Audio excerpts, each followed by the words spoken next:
Et salut les lombalgiques, on va faire une petite série de 3 vidéos qui vont venir compléter la vidéo précédente que j'ai faite sur le lumbago. L'idée de la vidéo d'aujourd'hui, ça va être de faire ensemble quelques étirements qu'on peut réaliser au quotidien. Dans une prochaine vidéo, on fera des exercices de renforcement qu'on peut faire 2 fois par semaine. Et dans une dernière vidéo, on parlera de la biomécanique de la colonne vertébrale pour que vous compreniez un petit peu mieux ce qu'il s'y passe. Donc première vidéo des 3, aujourd'hui on va faire ensemble des étirements.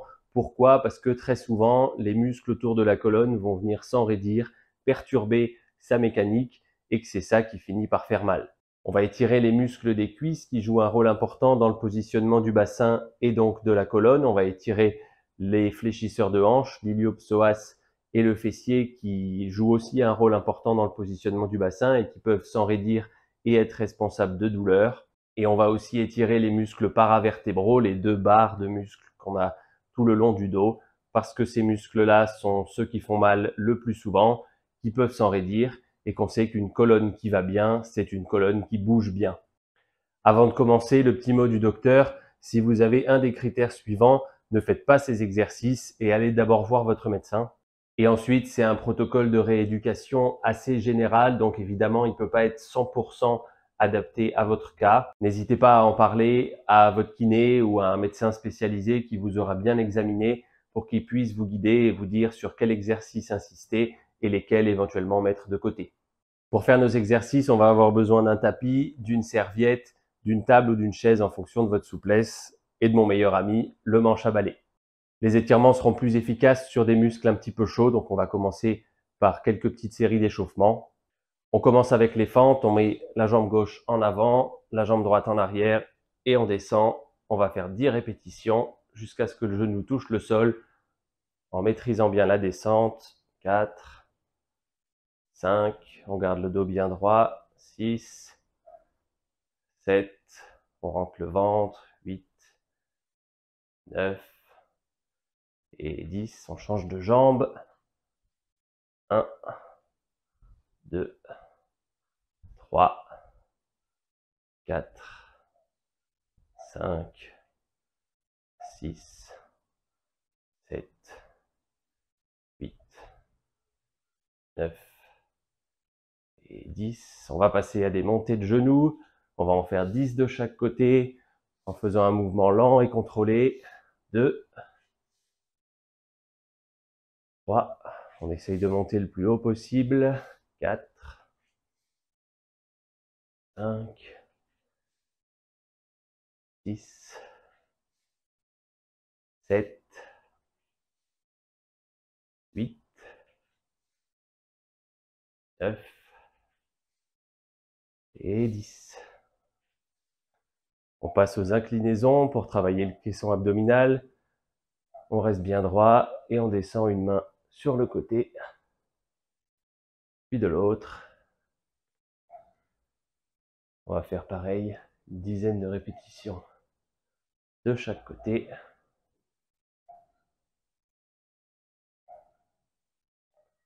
4. On essaye de gagner progressivement en amplitude. On expire la descente.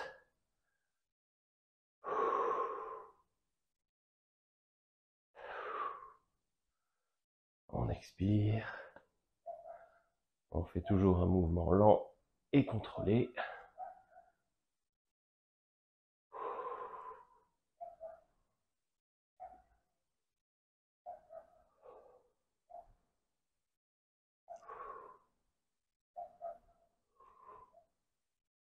Et on doit être arrivé à une dizaine de répétitions. Ok. Allez, maintenant qu'on est chaud, premier étirement, on va étirer le droit fémoral. C'est un muscle de la cuisse qui est très important pour le positionnement du bassin. Et de mon expérience clinique, c'est celui qui est le plus souvent enraidi chez les patients qui ont des lombalgies. On va se mettre à plat ventre. L'idée va être d'amener le talon contre la fesse sans soulever le bassin du sol. Si jamais vous manquez de souplesse, vous pouvez utiliser votre serviette pour tirer le pied vers votre fesse. Donc on va tirer sur notre jambe sans soulever le bassin du sol. L'idée c'est de trouver une sensation d'étirement agréable mais pas douloureuse. On va prendre une grande inspiration et pousser avec le pied comme si on voulait résister à l'étirement. Puis sur une grande expiration, on va souffler et rapprocher le pied de la fesse. Et on recommence. Une grande inspiration. On pousse avec le pied. On souffle et on rapproche le talon de la fesse. On inspire, on pousse. Et on souffle. On inspire, on pousse avec la jambe. Et on souffle. On inspire.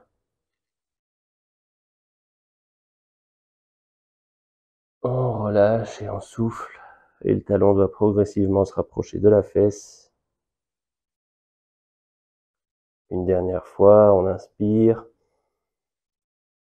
On pousse avec le pied. Et on relâche.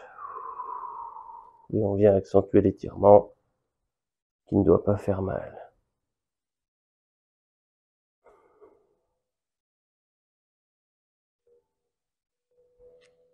On va faire la même chose de l'autre côté. On relâche la jambe sans faire de mouvement brusque. On amène le talon vers la fesse jusqu'à trouver une sensation d'étirement non douloureuse. On inspire. On pousse avec le pied. Et on relâche.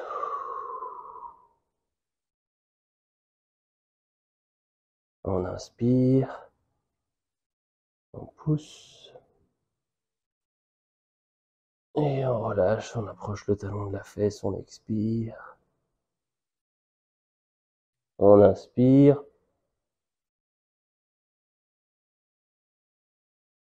Et on relâche.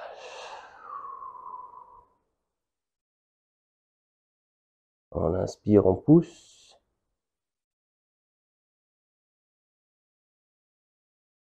Et on relâche. Encore 2 répétitions. On inspire, on pousse. Et on relâche. Et une dernière fois. On inspire. On pousse avec la jambe. Et on relâche, on amène le talon à la fesse.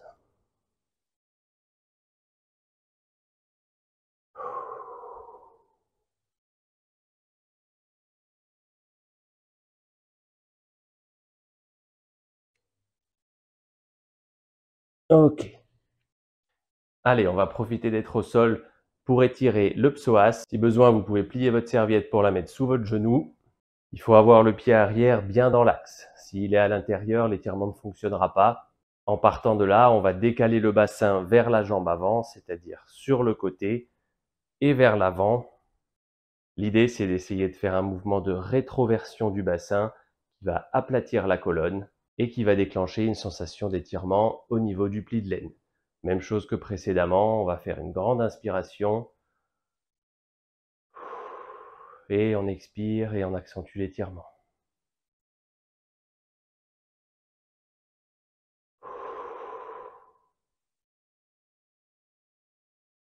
On inspire et on relâche et on accentue l'étirement. On inspire et on relâche. À chaque expiration, on veut décaler le bassin du côté de la jambe avant. On inspire et on relâche. On pense à bien faire cette rétroversion du bassin pour aplatir le bas du dos. Et une dernière fois, on inspire et on relâche.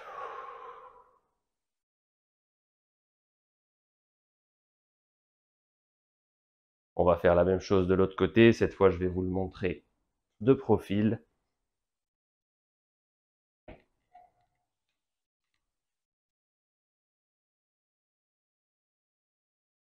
On se met en position de fente, on vient décaler le bassin vers la jambe droite, on fait une rétroversion pour amener le bassin vers le pied droit, on inspire et on relâche. Le bas du dos doit être bien plat.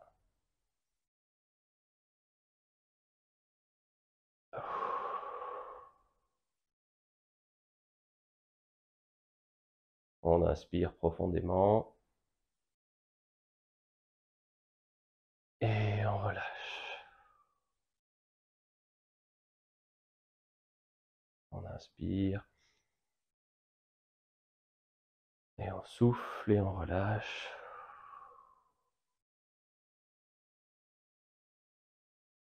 On inspire fort.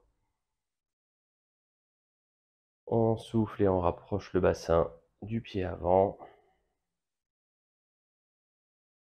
Et une dernière fois, on inspire fort. Et on relâche.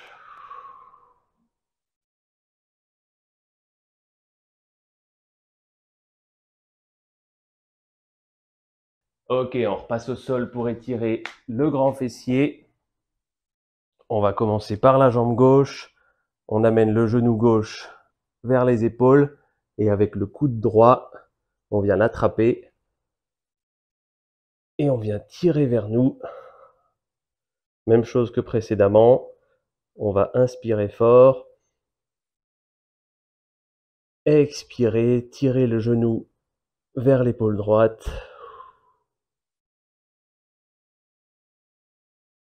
On inspire et on tire le genou gauche vers l'épaule droite jusqu'à trouver une sensation d'étirement dans la fesse.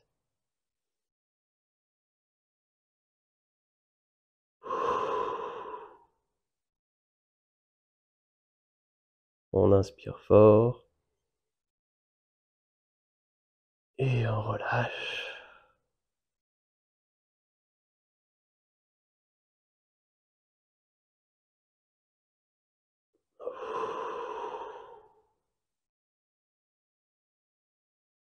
On inspire fort. On relâche.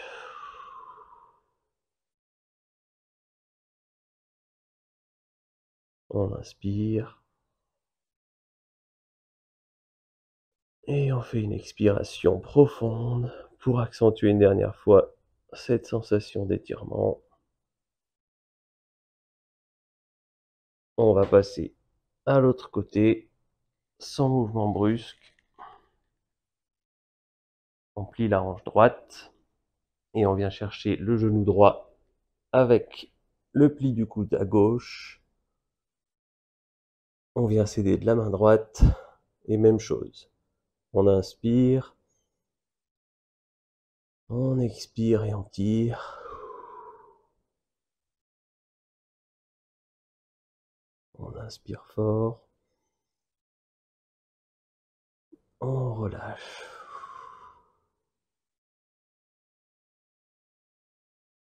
On inspire fort. Et on relâche. On inspire. On expire profondément. On accentue la sensation d'étirement.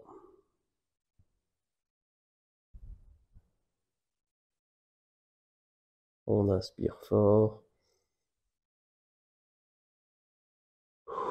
Et on relâche.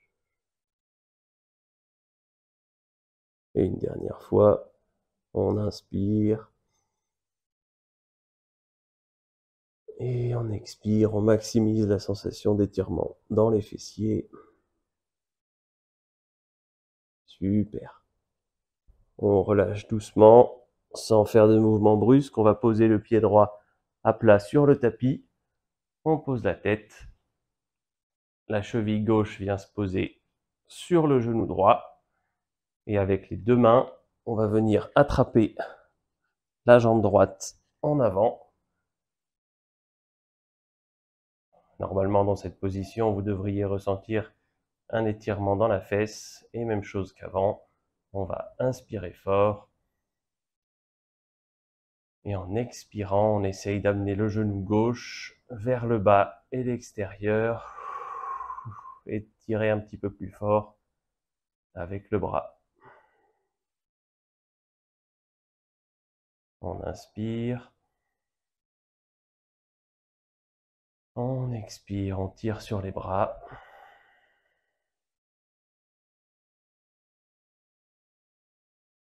On inspire.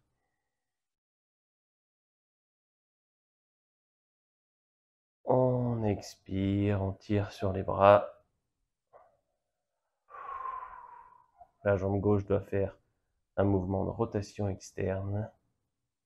On inspire fort. On expire.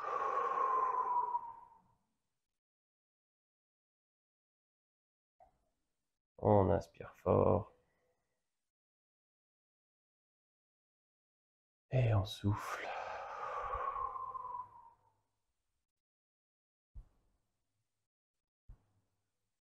Et une dernière fois, on prend une grande inspiration. Et en soufflant, on tire sur les bras pour accentuer l'étirement dans la fesse.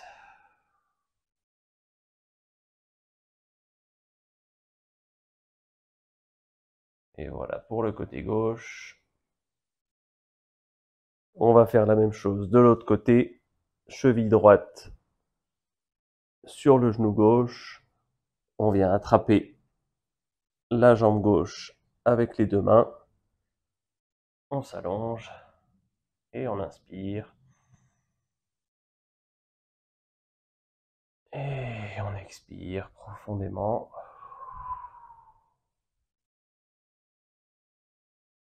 Une grande inspiration. Et on souffle.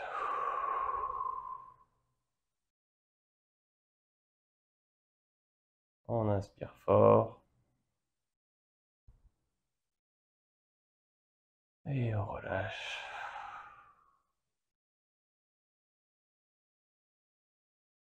On inspire. Et on souffle.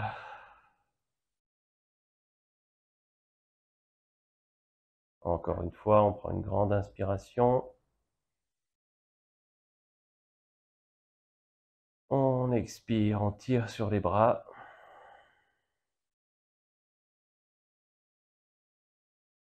Et une dernière fois, on inspire. Et on relâche, on tire sur les bras pour faire une rotation externe de la jambe droite. On tire, on tire, on tire.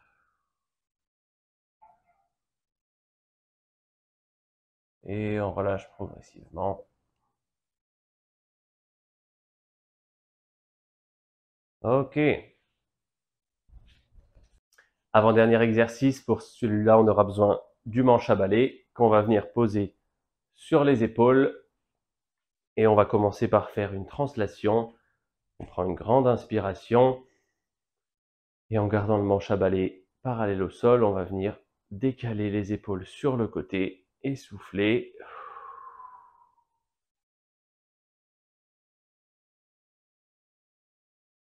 On prend une grande inspiration.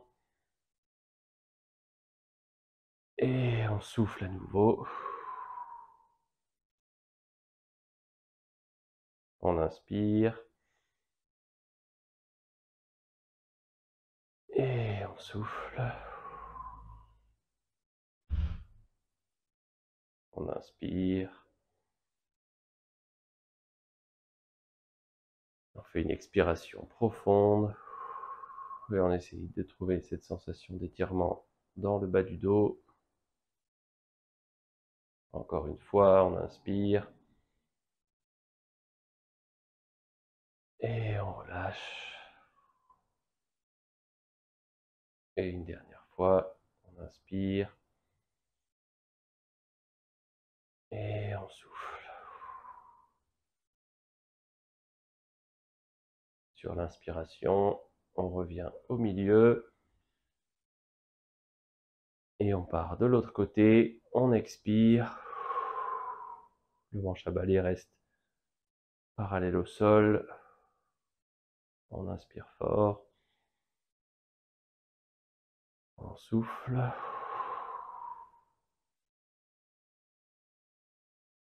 On inspire. Et on relâche. Encore une grande inspiration. Et on souffle. On inspire. On relâche.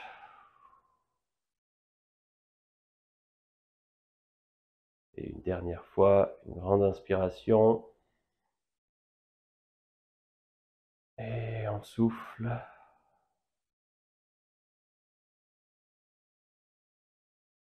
Et sur une inspiration, on revient au milieu. Tant qu'on est là, on va en profiter pour faire un exercice d'inclinaison. Donc cette fois, l'idée, ça va être de mettre autant d'angles que possible entre le manche à balai et le sol. On commence par partir à gauche, on prend une grande inspiration. Et on souffle. On descend l'épaule gauche aussi bas que possible. On va prendre une grande inspiration. Revenir au milieu. Et on recommence du même côté, on expire. On essaye de descendre un petit peu plus bas que la fois précédente. On vide bien les poumons. On inspire, on remonte.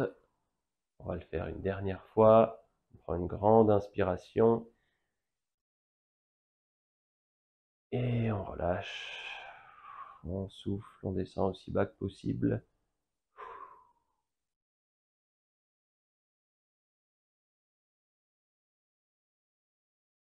Et on remonte. On va faire la même chose de l'autre côté. On prend une grande inspiration. Et on descend.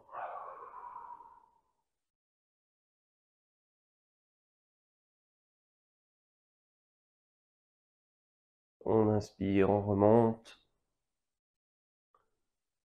On souffle et on vient chercher un étirement avec la plus grande amplitude possible.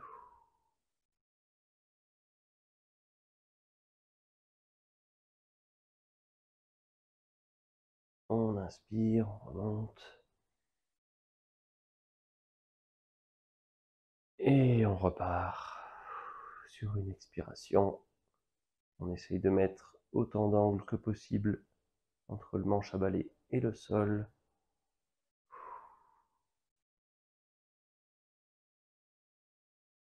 Et on remonte. Super. On va finir sur un petit étirement des ischio-jambiers. Si vous êtes très souple, vous pouvez utiliser une table.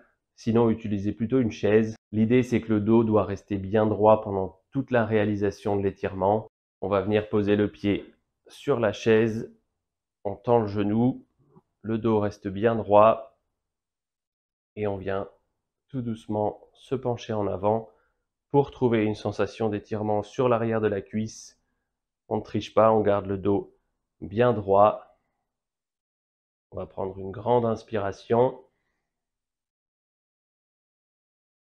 Et souffler, on penche en avant.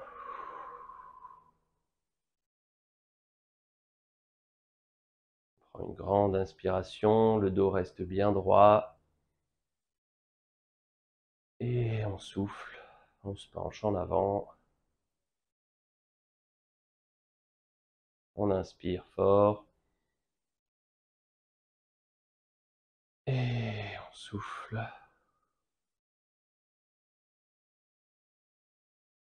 On inspire encore. On relâche, on se penche en avant. Comme toujours, on veut trouver une sensation d'étirement agréable, mais pas douloureuse sur l'arrière de la cuisse. Et une dernière fois, on inspire, le dos est bien droit. Et on souffle, on penche en avant.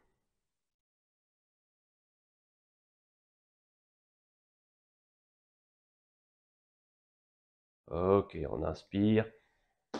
Et on passe de l'autre côté. Le pied est posé sur la chaise, le genou est tendu, le dos est bien droit. Et on va venir expirer et se pencher en avant. On inspire et on relâche.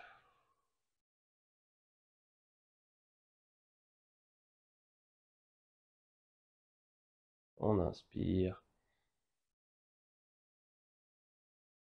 et on souffle.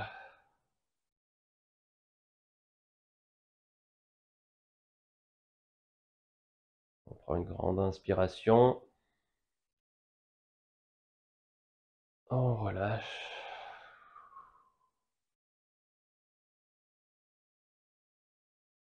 On inspire. On souffle, on se penche un petit peu en avant.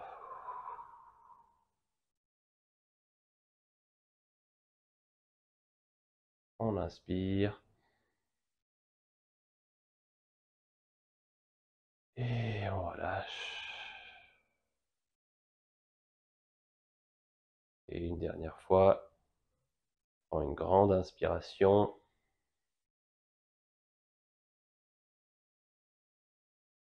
Et on souffle. On vient chercher cette sensation d'étirement qu'on va essayer d'augmenter en soufflant.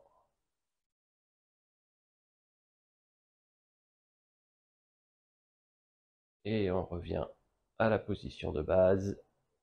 Et voilà pour les étirements. Contrairement aux exercices de renforcement musculaire, il est difficile de trop s'étirer, donc n'hésitez pas à faire ces exercices au quotidien, surtout en période douloureuse. Ils ne font pas de miracle de manière isolée, mais combinés aux exercices de renforcement, ils vous aideront à aller mieux. On se retrouve très bientôt pour une autre vidéo pour des exercices de renforcement.